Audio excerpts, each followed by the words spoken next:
మీరు ఇట్లా వచ్చేసేయండి కొంచెం మెడల్ బాగున్నాను సార్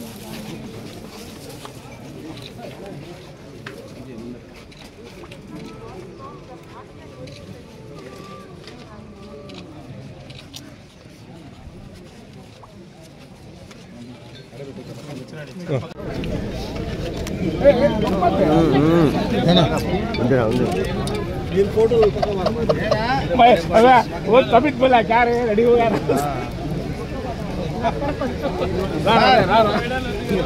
एक बड़ा पार्टी बोला दो बड़ा रेडी हो गया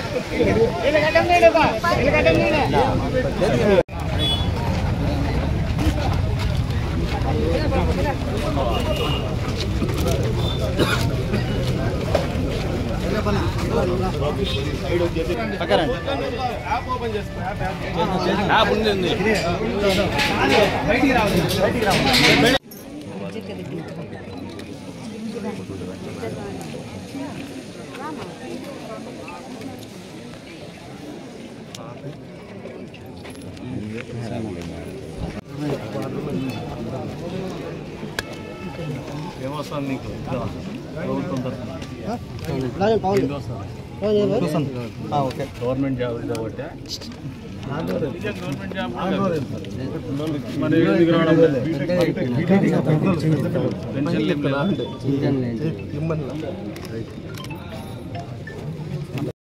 మాతాకి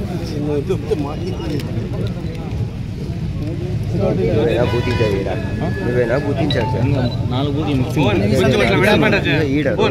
రోడ్ అన్ని మిక్సింగ్ కాంప్లైంట్ ఇచ్చినప్పుడు అవుట్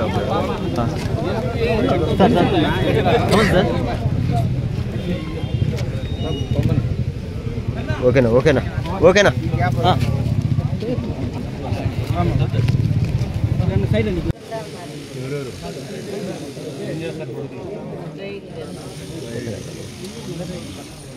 ప్రభుత్వం వచ్చినాక పెన్షన్ బాగా వస్తుందా మాట్లాడదా ఎందుకంటే ఎక్కువ వస్తుందే లేదా మరి బాగా చేస్తుందే లేదా ప్రభుత్వం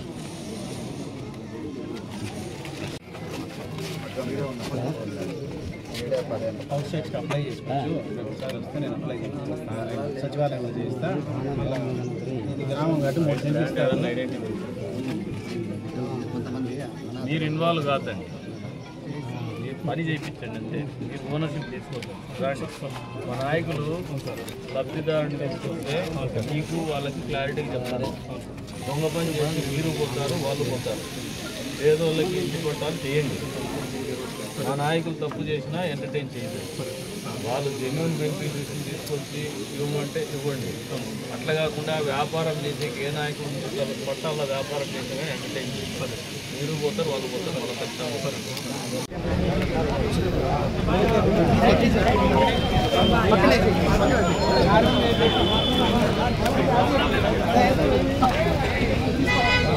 కొద్ది సైడ్ నుంచి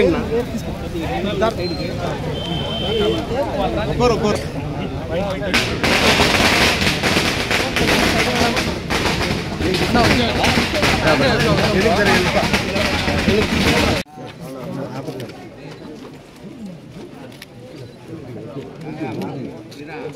చేయబడుతుంది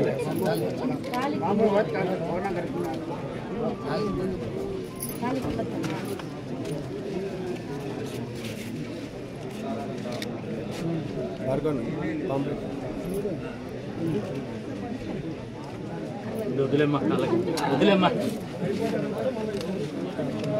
తీసుకురా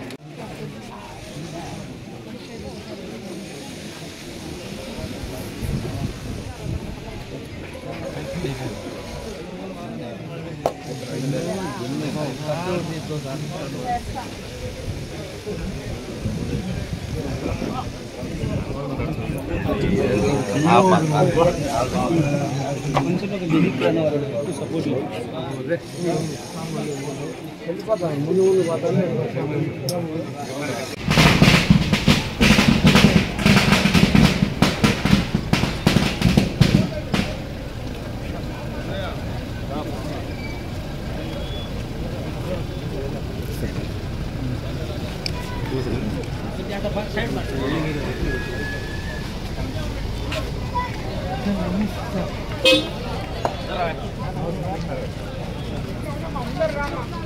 తెచ్చుకున్నావు ల్యాప్టాప్ ఇవ్వరన్నా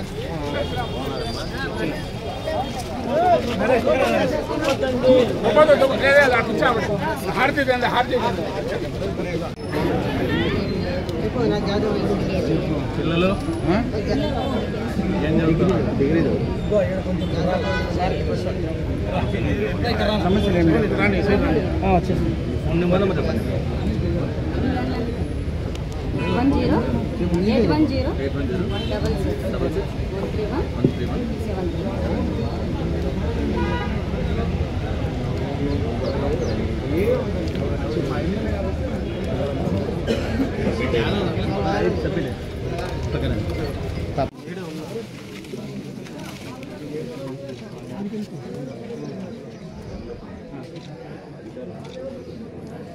ఎందుకు వచ్చినాం తెలుసా మేము?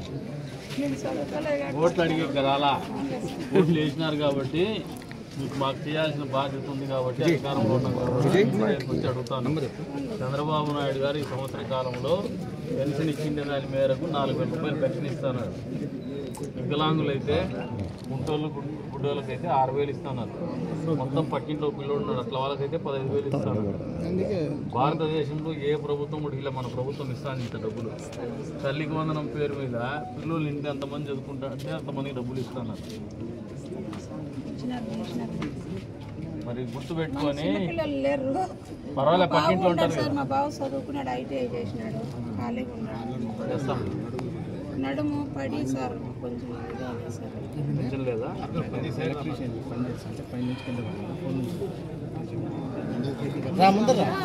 కొంచెం బాగలేకున్నది. పక్క రామ్మా ఎందుకు వచ్చినామో తెలుసా? ఏమి ఎందుకు వచ్చినాం?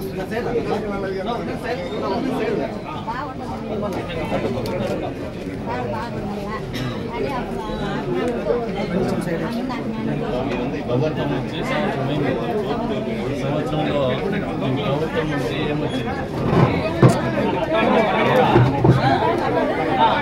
అమ్మఒడి లేదు.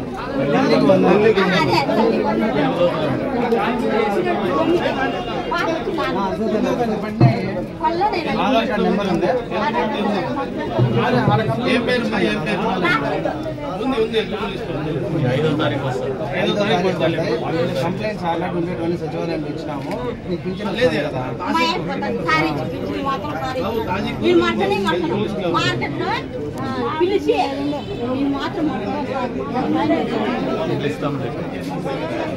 ఇల్లు ఇస్తాం, అప్లై చేస్తే కదా. మీ ఇంట్లో కూర్చుంటే ఇల్లు రాదు, పేపర్ ఇస్తే వచ్చేది.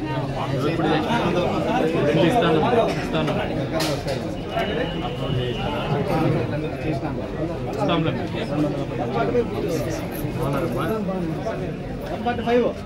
ఏమేమి వస్తుంది ప్రభుత్వం? ఎవరు వస్తుంది? డబ్బులు పడినాయా? ఇవి మార్పిస్తాను. పక్కకు మారుస్తాను.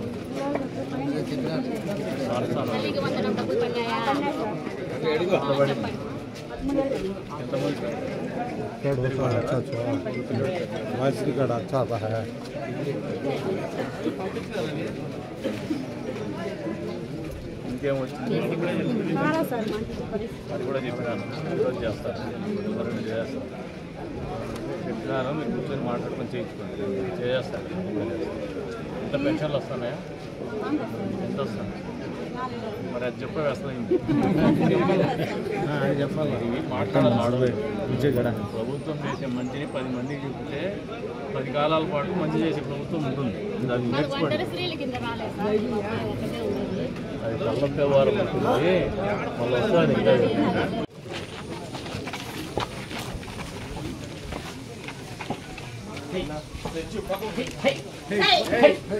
బాగున్నారమ్మా?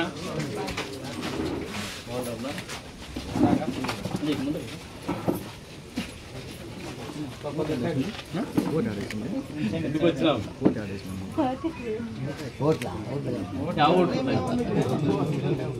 ఓట్లు వేయించుకున్నాం, అధికారంలోకి వచ్చినాం, 1 సంవత్సరం పరిపాలన ఇచ్చినాం. పరిపాలన తర్వాత మీరు ఎట్లున్నారని మాట్లాడితే మా ప్రభుత్వం చేస్తాండి, మన ప్రభుత్వం చేస్తాండి పనులు, ముఖ్యమంత్రి చేస్తాండి పనులు మంచి చెప్పేకి వచ్చినాము. పిల్లలకి డబ్బులు పడినాయా? స్కూల్ పిల్లలకి ఎంతమందికి? ఒకరేనా ఉండేది? పెన్షన్లు ఎవరికైనా వస్తుందా? ఎంత వస్తుంది? అంతకుముందు ఎంత వస్తుంది? 2000 నుంచి 3000. భారతదేశంలో 4000 పెన్షన్ ఇస్తా అంటే ఏకైక ప్రభుత్వం ఈ ప్రభుత్వం. పిల్లలు ఎంతమంది చదువుకుంటా అంటే అంతమందికి డబ్బులు వేసింది చంద్రబాబు నాయుడు ఒకటే చిన్న పాట కట్టుబడి. అయినప్పటికీ మళ్ళీ వచ్చి ఏమైనా చెప్పేకి చూస్తారు. మీరు సమాధానం చెప్పి మంచి జరుగుతానని మంచి చెప్పండి. దాని ఎవరైనా వస్తే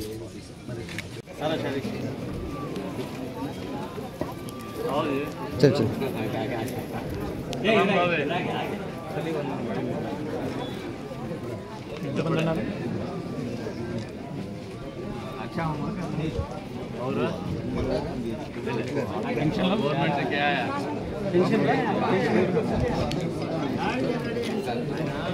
आवा नीचे आवा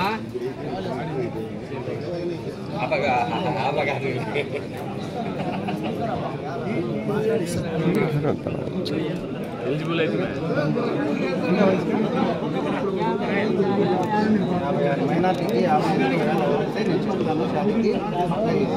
స్కీమ్లో ఇంటికి చేస్తాంలే.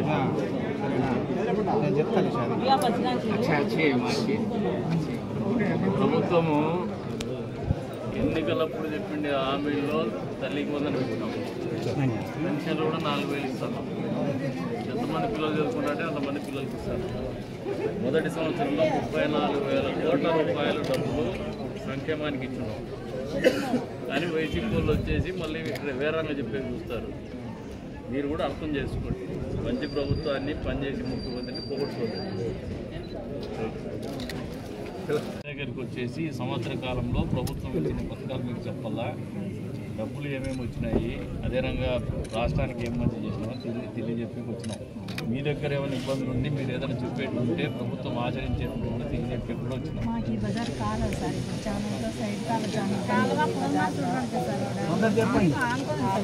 చాలా ఇబ్బందులు ఉంది. టాయిలెట్లు అంతా దానికే ఉన్నాయి. చెప్తే ఎవరు మా మాట తీసుకోరు. మాకేమంటే అదిగో ఎక్కడుందో అట్లా రెడీ చేయమన్నారు. వర్షం వచ్చినా చాలా గలీజ్ కింద పైకి కొట్టేస్తాయన్నా వాటర్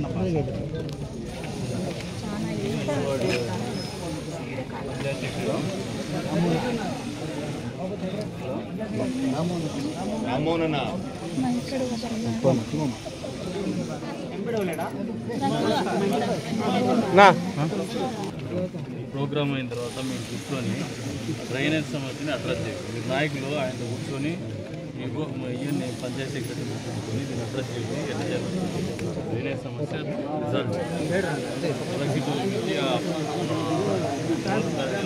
పోల్ చేస్తున్నారు. ఎట్లుందంటే పోల్ ఎక్కడ పెడతారు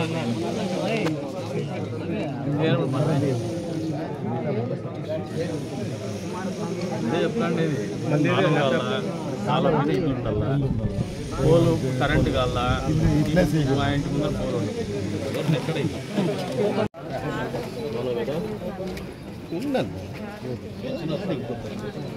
నీకు 6,000 కావాలని కాలు చేయబడిపోతే పెన్షన్ పెంచరు. సర్టిఫికేట్ ఇస్తే పెన్షన్ పెంచుతారు.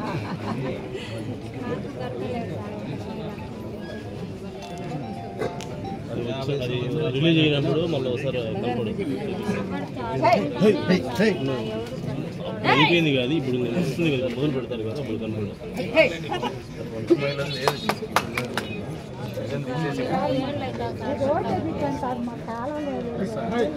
డబ్బులు ఇచ్చింటే మీ వాళ్ళు ఇక్కడ ఇవ్వండి. సర్పంచ్ని అడగరా? ఓట్లేసి నాకు వాడిని ఓట్లేసి గెలిపించినారు. 700 మనమే వేసింది. వాడిని అడగరా మీరు? వాడిని జవాబుదారు మాది కాదు. ఇది రోడ్లు వాని జవాబుదారు. ఆ కాలువని నీళ్ళు దీంట్లోకి వచ్చి ఇది అవుతా అంటే అది నేనే కాలువ గ్రామంలో వీధి దీపాలు, రోడ్డు, కాలువ ఈ సర్పంచ్ లెక్క నీళ్లు మాది కాదు. వాడిని ఓట్లు వేసినారు. వాడిని అడగండి, వచ్చింది వేపిస్తలేమ్మా, మేము వేపిస్తాము. మీరు అడగాలి కూడా. ఆరోగ్యం బాగలేదు. చూపిస్తే కదా నాయకులు పనిచేస్తే కదా, అందుకే వస్తానే ఓట్లు అడిగే వస్తారు. దగ్గరికి వచ్చి వాళ్ళని అడిగి ఏదైనా పని చేసేస్తే కదా వాళ్ళకి గౌరవం ఉంది. చూపించండి మన పనులు మనం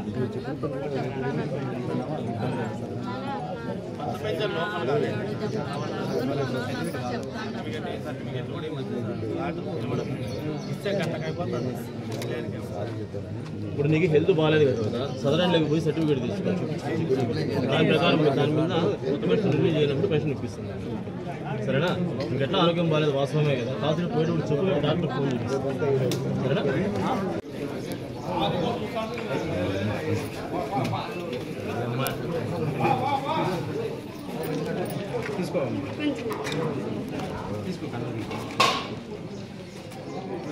ఎందుకు వచ్చినామమ్మా మేము ఆర్థిక ఇచ్చినాక ప్రభుత్వము సంవత్సరం అయింది అధికారంలోకి. ఈ ప్రభుత్వము ఎన్నికల్లో ఇచ్చిండే హామీలు దాదాపు మీకు తల్లికి వందనము కింద పిల్లలకు డబ్బులు ఇస్తాను. ఎంతమంది పిల్లలు ఉంటే అంతమంది, ఎంతమంది పిల్లలు ఉన్నారు డబ్బులు పడిన ఇద్దరికి ఇంకొకరికి ఏమి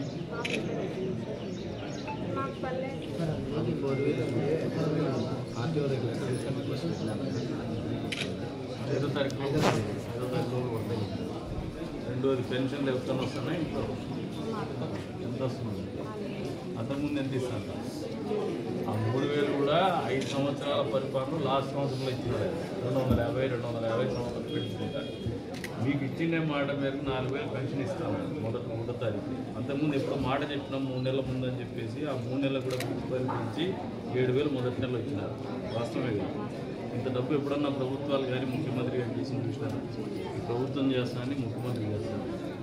ఎవరైనా రాజకీయ నాయకులు వైఎస్ఆర్సీ పార్టీకి చెందిన వాళ్ళు ఇంకొక వచ్చి ఏదైనా మాట్లాడితే కూడా మీరు ఆడో సమాధానం చెప్పండి. ఇందులో ఆగస్టు 15 నుంచి మళ్ళీ ఉచిత బస్సు ప్రయాణం కూడా పెడతాను. కాబట్టి ఇవన్నీ చెప్పండి. అట్లా కాదులే, ఓట్ల గురించి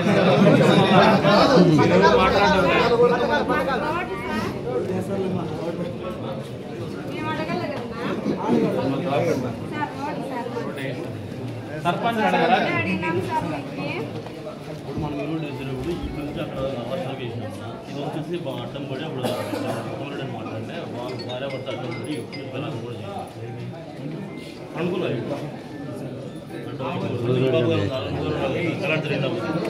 రోడ్ వేసిన అధికారం లేదు, ఇప్పుడు ఉంది కదా.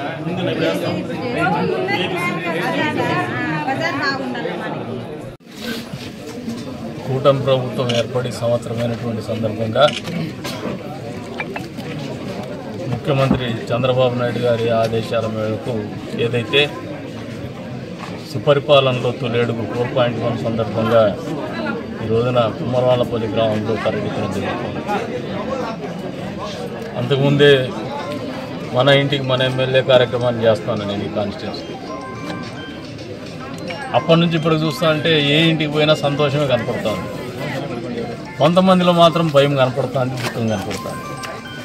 సామాన్య ప్రజల్లో, మహిళల్లో, తల్లుల దగ్గర, వృద్ధుల దగ్గర, వికలాంగుల దగ్గర వాళ్ళ జీవితంలో ఒక నమ్మకము, భవిష్యత్తు మీద ఒక భరోసా, ప్రభుత్వము మంచి ప్రభుత్వం అని ఒక ఆలోచన సుస్పష్టంగా కనపడుతుంది. వైఎస్ఆర్సీపీ పార్టీ నాయకులకు ఇబ్బందికరమైన పరిస్థితి. నిన్నటి నుంచి గమనిస్తే పాపం ఆందోళనకు గురవుతున్నారు. పెన్షన్ పడింది, మళ్ళీ ఇళ్ళకు పోతా ఉన్నారు. ఏదో ఈ ప్రభుత్వం మీద మేము వ్యతిరేక ప్రచారం చేసుకుంటామండి, ఈ ప్రభుత్వం మీద వ్యతిరేకత ఉందని చెప్పుకునే పరిస్థితులు కూడా దూరం అయ్యేటువంటి పరిస్థితుల్లోకి నెట్టేస్తున్నారనే భయం స్పష్టంగా వాళ్ళలో కనపడుతూ ఉంటే, ప్రజల్లో మాత్రం ప్రతి కుటుంబంలో కూడా ఒక సంతోషము, ఒక నమ్మకం అనేది స్పష్టంగా కనపడుతూ ఉంది. ఈ రోజున ఈ ప్రభుత్వం చేస్తున్నటువంటి కార్యక్రమాలు తెలియజెప్పేటువంటి ఆలోచనలో భాగంగా ఒక సంవత్సర కాలంలో 34,000 కోట్ల సంక్షేమం చేసినటువంటి ఏకైక ప్రభుత్వం భారతదేశంలో చంద్రబాబు నాయుడు గారి నాయకత్వంలో ఉన్నటువంటి కూటమి ప్రభుత్వం, ఎన్డీఏ ప్రభుత్వం. అంతేకాకుండా భారతదేశ రాజకీయ చరిత్రలో ప్రస్తుతం కావచ్చు, గతంలో కావచ్చు, వర్తమానంలో కావచ్చు ఇంత పెద్ద ఎత్తున సామాజిక పెన్షన్లు ఇస్తున్నటువంటి ప్రభుత్వం 4,000 కావచ్చు, 6,000 కావచ్చు, 15,000 కావచ్చు ఇచ్చేటువంటి ప్రభుత్వం చంద్రబాబు నాయుడు గారి ప్రభుత్వం. తల్లికి వందనం పేరు మీద ఎంతమంది పిల్లలు చదువుకుంటా అంటే ఆ పిల్లలందరికీ 13,000 రూపాయల లెక్కన ఇచ్చినటువంటి మాటకు కట్టుబడి హామీలు నెరవేర్చేటువంటి కార్యక్రమంలో భాగంగా పిల్లలందరికీ డబ్బులు ఇచ్చినటువంటి ఘనత కూడా ఈ కూటమి ప్రభుత్వానికి దక్కుతుంది, చంద్రబాబు నాయుడు గారికి దక్కుతుంది. అంతేకాకుండా ఈ రోజున దీపం పథకం 2 కింద సబ్సిడీ మీద సిలిండర్లు ఇవ్వడం, ఎవరైనా వద్దంటే డైరెక్ట్గా డబ్బులే ఇచ్చేటువంటి కార్యక్రమం కూడా చంద్రబాబు నాయుడు గారి ప్రభుత్వమే చేసింది. ల్యాండ్ టైటిలింగ్ యాక్ట్ రద్దు చేసి ప్రజల ఆస్తుల మీద నమ్మకాన్ని కలిగించినటువంటి ప్రభుత్వం కూడా చంద్రబాబు నాయుడు గారు. అంటే గత ప్రభుత్వ హయాంలో అబద్ధాలు చెప్పినటువంటి జగన్మోహన్ రెడ్డి ప్రతి సంవత్సరం జాబ్ క్యాలెండర్ విడుదల చేస్తా అని చెప్పినటువంటి జగన్మోహన్ రెడ్డి ఇచ్చినటువంటి హామీని నిలబెట్టుకోలేకుండా మోసం చేసినటువంటి పరిస్థితుల నుంచి మొదటి సంవత్సరంలోనే 16,750 ఉద్యోగాల రూపకల్పన చేస్తూ మెగా డిఎస్సి నోటిఫికేషన్ విడుదల చేసినటువంటి ఘనత కూడా ఈ ప్రభుత్వానికి దక్కుతుందని సందర్భంగా తెలియజేస్తాం.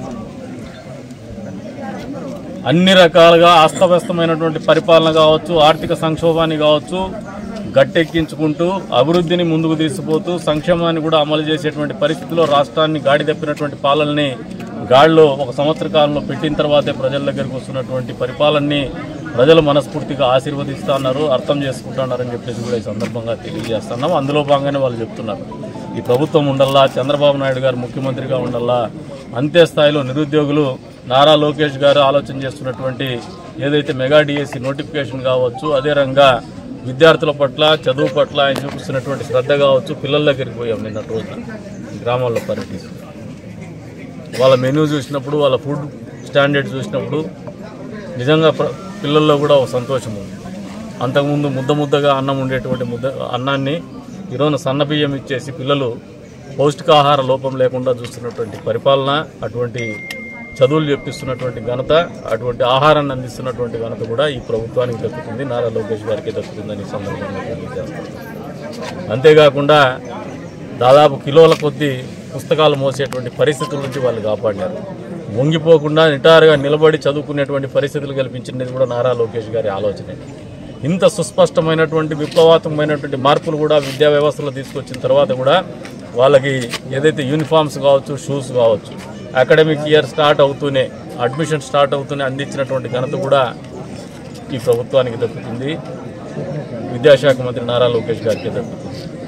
ఇవన్నీ చూసినటువంటి జగన్మోహన్ రెడ్డి ట్వీట్లు చేసుకోవాల్సిందే కానీ, స్వీట్లు తినాల్సిందే కానీ ఎక్కడ కూడా విమర్శలు చేసేటువంటి పరిస్థితులు కూడా లేదు. ఇప్పుడు అటువంటి పరిస్థితుల్లోనే మళ్ళీ జగన్మోహన్ రెడ్డి కుట్రపూరిత యాజ్ యూజువల్గా ఆయన పేటెంట్ రైట్ అవుతుంది నెగిటివ్ పాలిటిక్స్. మతాల్ని రెచ్చగొట్టల్లా, కులాలని రెచ్చగొట్టల్లా, సైకో ఫ్యాన్స్ని, కొద్దిమంది క్రిమినల్ యాటిట్యూడ్ ఉన్నటువంటి వాళ్ళని రెచ్చగొట్టేటువంటి విధానాల ద్వారా ఒక శాంతి భద్రతలకు విఘాతం కల్పించాలా, తద్వారా రాజకీయ లబ్ధి పొందాలనే ఒక కుట్రపూరితమైనటువంటి ప్రయత్నం నిరంతరం చేస్తూనే వస్తున్నాడు. కానీ ఇది వర్కౌట్ కాదు జగన్మోహన్ రెడ్డి అని చెప్పేసి చెప్తాను. ఎందుకంటే కోఇన్సిడెన్సో లేదా యాక్సిడెంటో తెలియదు. ఈ కార్యక్రమం 3 రోజుల కిందటే కుమరాలపల్లి గ్రామంలో నిర్వహించి తలపెట్టాం. సుపరిపాలన తొలి అడుగు 4.1 అని రాత్రి సిబిఐ సోదాలు జరుగుతున్నాయి. ఎవరింట్లో అంటే రాష్ట్ర కార్యనిర్వాహక కార్యదర్శి అనుకుంటాను. సర్వీస్ రద్దు చేస్తా అని వారంలో అని చెప్పేసి నా చేత కాలేదు, నాకు తెలియదు అని చెప్పి మాటలు రీకాల్ చేసుకుంటావా? ఉద్యోగస్తులు, ఉపాధ్యాయులు బాత్రూముల దగ్గర పెట్టేటువంటి పరిస్థితులు మళ్ళీ రీస్టార్ట్ చేయాలని ఉన్నాము. ఉపాధ్యాయుల్ని మళ్ళీ బ్రాందీ షాపుల దగ్గర నిలబెట్టేటువంటి క్యూ లైన్లు మెయింటైన్ చేసేటువంటి పరిస్థితులు మళ్ళీ కల్పించాలని రీస్టార్ట్ చేయాలని ఆలోచిస్తాను జగన్మోహన్ రెడ్డి. మద్యం రేట్లు పెంచుకుంటూనే పోతా అంటే నిజంగా ఏందో చేసేస్తాడు అనుకుంటే మద్యం వ్యాపారం ఏం చేయడానికి రేట్లు పెంచుకుంటూ పోయినటువంటి పరిస్థితులు మళ్ళీ పునరుద్ధరించాలని ఉన్నావా జగన్మోహన్ రెడ్డి? పోనీ రేపు పెంచుకుంటూనే పోయి ఏదైనా మంచి నాణ్యమైనటువంటి మద్యం అమ్మినామంటే అది కూడా కాదు, సారాయికి రంగు కలిపేసి అమ్మేసినారు. ఆ మద్యం వ్యాపారంలోనే కూరుకుపోయినారు నిలువెత్తు మీరు. ఆ కుంభకోణంలో మీరు మునిగిపోయేది ఖాయం. మిమ్మల్ని ప్రజలు కూడా క్షమించారు జగన్మోహన్ రెడ్డి అనేది వాస్తవం అని మీరు తెలియజేసుకోండి. ఎందుకంటే వాళ్ళ ధనమాన ప్రాణాలతో ఆడుకున్నారు, మీరు వాళ్ళ ఆరోగ్యంతో కూడా ఆడుకున్నారు. ఇటువంటి పరిస్థితులన్నిటి నుంచి కూడా మద్యం పాలసీ కూడా ఈ రోజున మీరు ఆలోచన చేస్తే ఎక్కడ కూడా పేద ప్రజలకు ఇబ్బంది లేనటువంటి పరిస్థితుల్లోకి ప్రజలకు ఇబ్బంది లేనటువంటి పరిస్థితుల్లోనే మద్యం పాలసీ. ఇసుక పాలసీలో మీరు జేపీ వెంచర్స్కు 12,000 కోట్ల రూపాయలు లూట్ చేసేటువంటి పరిస్థితుల్లో మీరు వ్యవహారం చేసినారు. ఈ ప్రభుత్వం వచ్చిన తర్వాత ఉచిత ఇసుక పాలసీ ఈ రోజున అందరికీ కూడా భవన నిర్మాణ కార్మికులకు వెసులుబాటు ఉన్నటువంటి పరిస్థితి. ఇల్లు పట్టాలు ఇచ్చేటువంటిది కూడా పారదర్శకంగా చేయబోతున్నాం. జగన్మోహన్ రెడ్డి జగనన్న కాలనీల మాదిరిగా డూప్లికేట్ పనులు మేము చెయ్యము. ఎవరన్నా చేసినా మా పార్టీలో ఎవరన్నా అటువంటి ఆలోచన ఉన్నా ఖచ్చితంగా వాళ్ళనైనా శిక్షిస్తాం. కానీ పేదవాడి సొమ్ము పేదవాడికి చేర్చేంత వరకు నిబద్ధతతో పనిచేసేటువంటి పరిపాలన అందిస్తున్నామని చెప్పి జగన్మోహన్ రెడ్డికి తెలియజేస్తున్నాము. పార్టీకి చెందినటువంటి జాయింట్ సెక్రటరీ. ఇది చంద్రబాబు నాయుడు చేయలేదు, జగన్మోహన్ రెడ్డి. సిబిఐ అంటే central bureau of investigation, Congress bureau of investigation కాదు. వాళ్ళ రాజ్యాధికారంలో లేరు కేంద్రంలో. సెంట్రల్ బ్యూరో ఆఫ్ ఇన్వెస్టిగేషన్ వచ్చి సోదాలు చేస్తూ ఉంది. దేశవ్యాప్తంగా ఒకే కాలంలో దాదాపు 33 చోట్ల 30 చోట్ల సోదాలు చేస్తూ ఉందంటే మీ నాయకులు ఏ రకమైనటువంటి పరిస్థితుల్లో రాజకీయాల్లో ఉన్నారో మీరు ఒకసారి అర్థం చేసుకోమంటాను. మామూలుగా వచ్చేటప్పుడు మా ముందు పాపం మామూలుగా వద్దంట, నేను పోలీసు వాళ్ళని సైరన్ వేసుకొని కానీ మమ్మల్ని ఎస్కార్ట్ చేసే కానీ వద్దంటాను. ఈరోజు పాపం మా సీఏ నిరంజన్ రెడ్డి గారు ఎస్కార్ట్ చేసి సైరన్ కొడితే టకటకటక వాళ్ళు తలాలు వేసుకొని తలుపులు వేసేసుకుంటాను. ఎవరు వస్తా అన్నారని భయం. వీళ్ళు ప్రజా జీవితంలో ప్రజలు పరిపాలించేటువంటి పరిస్థితులు వీళ్ళు ఉన్నారా? సిగ్గుతో తల ఉంచుకోవాలి. ప్రత్యేకంగా ఈ నియోజకవర్గ నాయకులకు చెప్తానని వైఎస్ఆర్సీపీ పార్టీ నాయకులు, మీకు నిజాయితీ ఉంటే, నిబద్ధత ఉంటే, ప్రజాస్వామ్యం పట్ల ప్రజల పట్ల గౌరవం ఉంటే రండి ప్రజల ముందుకు, మీడియా ముందుకు రండి, మాట్లాడండి. పారిపోతుంది. రాత్రి సోదాలు జరిగితే ఇంతవరకు అడ్రస్ లేదు. జవాబు చెప్పాల్సినటువంటి వాళ్ళు జవాబుదారితనం లేదు. అదే తెలుగుదేశం పార్టీలో నిరంతరం మమ్మల్ని వ్యక్తిత్వ హననం చేసినటువంటి ప్రతిసారి కూడా మీకు మీడియా ముందుకు వచ్చి సమాధానం చెప్పాం. అది మా నిబద్ధత. మా దగ్గర తప్పు లేదు కాబట్టి మీకు సమాధానం చెప్పలేదు. మీరు తప్పుడు మనుషులు కాబట్టే సమాధానం చెప్పలేనటువంటి పరిస్థితిలో మీరు రాజకీయాలు చేస్తూ ఉన్నారు. ఈ నియోజకవర్గంలో ఇప్పుడు చెప్తున్న అభివృద్ధి కార్యక్రమాలు, కదిరి రాయచూటు రోడ్డు వేస్తున్నాం, ద్వారా తల్పల మండలానికి నీళ్లు ఇచ్చినాం, చెరువులకు కొండారెడ్డి చెరువు కూడా నీళ్లు ఇచ్చినాం. అంతేకాకుండా మీకు ఒకసారి గమనిస్తే మొన్నటి రోజున చెర్లోపల్లి రిజర్వాయర్ నుంచి నీటి కేటాయింపు, తాగునీటి అవసరాలు కదిరి పట్టణ మున్సిపాలిటీకి తీర్చాలనే ఆలోచనతో గత మా ప్రభుత్వ హయాంలోనే ఒక జీవో ఇచ్చినాం. దాన్ని 5 సంవత్సరాలు మీరు అధికారంలో ఉండి అమలు చేయలేకపోయినారు. మేము ఇప్పుడు టెండర్లు పిలిచినాం. 24 కోట్లతో తొందరలోనే తాగునీటి అవసరాలు కదిరి మున్సిపాలిటీకి చెర్లోపల్లి రిజర్వాయర్ ద్వారా అందించబోతున్నాం. తద్వారా మున్సిపాలిటీ గుదిబండగా మారినటువంటి 50 లక్షల రూపాయల కరెంటు బిల్లులు ఏదైతే నెలకు వస్తున్నాయో దాని నుంచి మున్సిపాలిటీని కాపాడుకుంటాం. తద్వారా మున్సిపాలిటీ ఆదాయాన్ని పెంచేటువంటి పరిస్థితి లేకపోతాం. అంతేకాకుండా పేదలు అడుగుతున్నారు ఇల్లు కావాలా, ఇళ్ల పట్టాలు కావాలని. మీరు చేసినటువంటి జగనన్న కాలనీలకి భిన్నంగా పారదర్శకంగా మా నాయకులు తప్పు చేసినా, మీ నాయకులు తప్పు చేసినా, ఏ ఒక్క వ్యక్తి తప్పు చేసినా, ఏ అధికారి తప్పు చేసినా కూడా క్షమించేటువంటి పరిస్థితుల్లో ఉండము. పేదవాడు ఎవరైతే నిజమైనటువంటి లబ్ధిదారుడు ఉన్నాడో వాళ్ళకు మాత్రమే పట్టాలు ఇస్తాం, వాళ్ళకి ఇల్లు ఇస్తాం, ప్రతి ఒక్కరిని ఆదుకునేటువంటి కార్యక్రమం చేస్తాం. అంతేకాకుండా నిన్నటి రోజున కలెక్టర్ గారిని కూడా అడిగి ఉన్నాను. మేము ఇంటింటికి పోతామంటే కొంతమంది చోట్ల కొన్ని చోట్ల కొన్ని ఇళ్లలో పాపం 2 కాళ్ళు తీసేసినటువంటి పరిస్థితులు ఉన్నాయి. అంగవైకల్యం ఉన్నా వాళ్ళు అర్హులుగా పరిగణింపబడినటువంటి పరిస్థితుల్లో ఇబ్బంది పడుతున్నారు అనేటువంటివి మా దృష్టికి వచ్చినప్పుడు కలెక్టర్ గారు కూడా డిస్క్రిప్షనరీలో నేను పంపిస్తాను, మీరు ఏదన్నా ఉంటే ఫొటోస్ పెట్టేసి మాకు దాన్ని రిప్రజెంట్ చేయమన్నారు. అటువంటి ఇష్యూస్ని కూడా అడ్రస్ చేస్తాం. మా నాయకులు కూడా చెప్తున్నాం ఈ సందర్భంగా. చంద్రబాబు నాయుడు గారి ఆలోచన ఉంటుంది, క్షేత్రస్థాయిలో మనం అందరూ కూడా ప్రజల దగ్గరికి పోవాలా.